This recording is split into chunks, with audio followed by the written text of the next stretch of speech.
Bueno, en este segundo video vamos a ver el video de el día jueves 23 de abril, ¿sí? Que tuvo como título La educación en la posrevolución, ¿sí?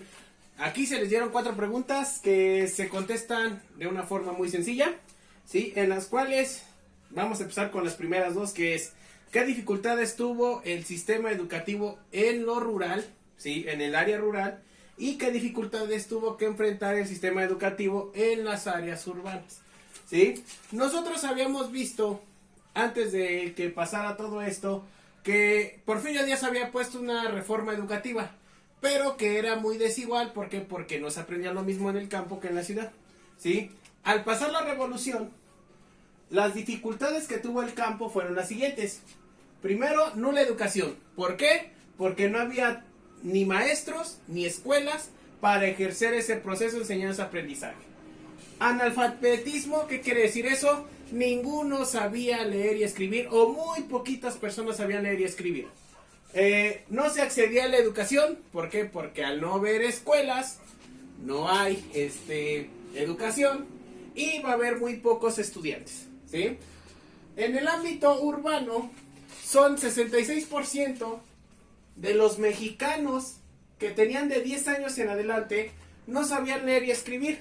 Esto era muy difícil. ¿Por qué? Porque muy poca gente sabía leer y escribir. Pocos profesores con escasa preparación. Nosotros habíamos visto que había la normal de Jalapa, pero no era lo suficiente para capacitar a todos los maestros. Poco presupuesto para la educación.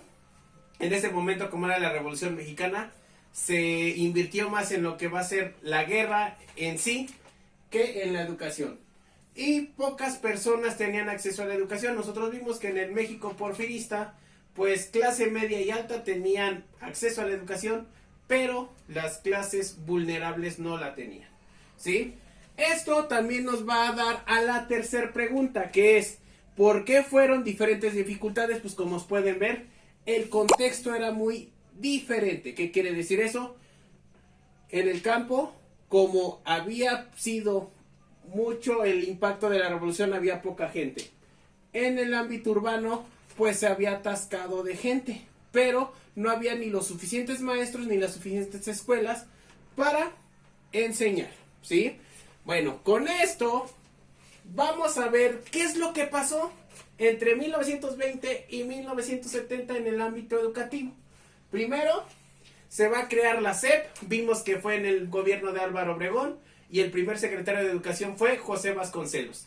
Él le va a plantear al presidente Obregón, ¿sabe qué? Nosotros lo primero que tenemos que hacer es alfabetizar. O sea, que la gente sepa leer y escribir primero. Y después, ¿sí? Vamos a capacitar y vamos a construir muchas escuelas y vamos a producir maestros en serie. Que todos los maestros lleguen a todos los rincones del país, ¿sí? Esto va a hacer que se va a impulsar la educación básica. Nosotros habíamos visto que en el porfiriato solamente había enseñanza elemental. Suma, resta, multiplicación, división, leer y escribir. Solamente hasta ahí, y era la enseñanza primaria.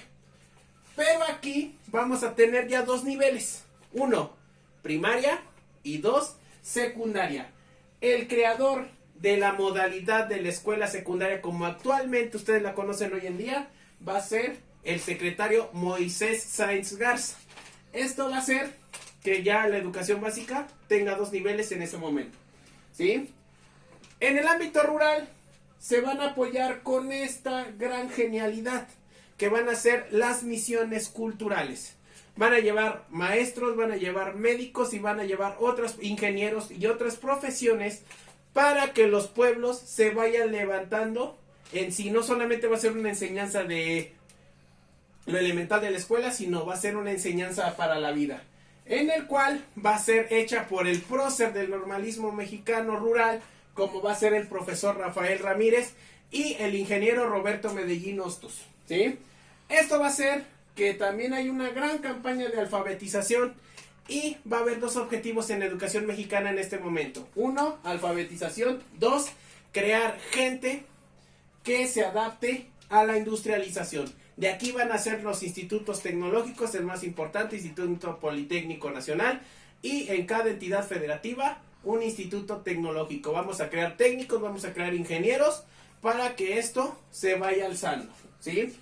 La UNAM y el Poli van a ser las escuelas de mayor demanda, las más importantes, actualmente lo siguen siendo, pero va a haber una opción que les va a competir, que va a ser las universidades en los estados de la República, como por ejemplo la UDG, Universidad de Guadalajara, la UANL, la Universidad de Nuevo León, entre otras universidades en cada estado, ¿sí? Y la gran campaña de alfabetización no pudo haber sido no puedo decir éxito, pero sí un gran avance en lo que va a ser la Comisión Nacional de Texto Gratuito, en el cual todos los libros que ustedes tienen son de parte de esto, hecho por el presidente Adolfo López Mateos y su secretario de Educación, Jaime Torres Bodet, ¿sale? Todo esto va a ser en el ámbito educativo del gobierno mexicano de 1920 a 1970, en 50 años. ¿Y cuáles van a ser los resultados que nos va a llevar a la última pregunta? ¿Cuáles son los retos de la educación de nuestro país el día de hoy? ¿Sí? Esto nos va a llevar a los retos. 1. En este momento va a haber crisis en el modelo de industrialización. O sea, vamos a tener que cambiar el modelo educativo que se adapte al sistema económico que van a tener. 2. En 1940, solamente el 8% del país se había alfabetizado. En 1970 llegamos a 73%. Como pueden ver, no se cumplió en su totalidad el proceso de alfabetización e incluso en nuestros días seguimos teniendo gente analfabeta. Rezago tecnológico, como ustedes pueden ver, no hemos adaptado las tecnologías como se debe al ámbito educativo, lo hemos usado para otras cosas, ¿sí? Y una situación para quererla combatir va a ser la creación del Consejo Nacional de Ciencia y Tecnología, también conocido como CONACYT, en el cual va a estar considerando todos los avances científicos y tecnológicos que tienen los estudiantes de este país. Como pueden ver, esto es, espero que haya resuelto las dudas, y esto es cómo fue la educación en la posrevolución, basándome en dos cosas, el video y lo que va a ser las preguntas. ¿Sale? ¿Dudas? Espero que no. Pues ahí nos vemos la próxima.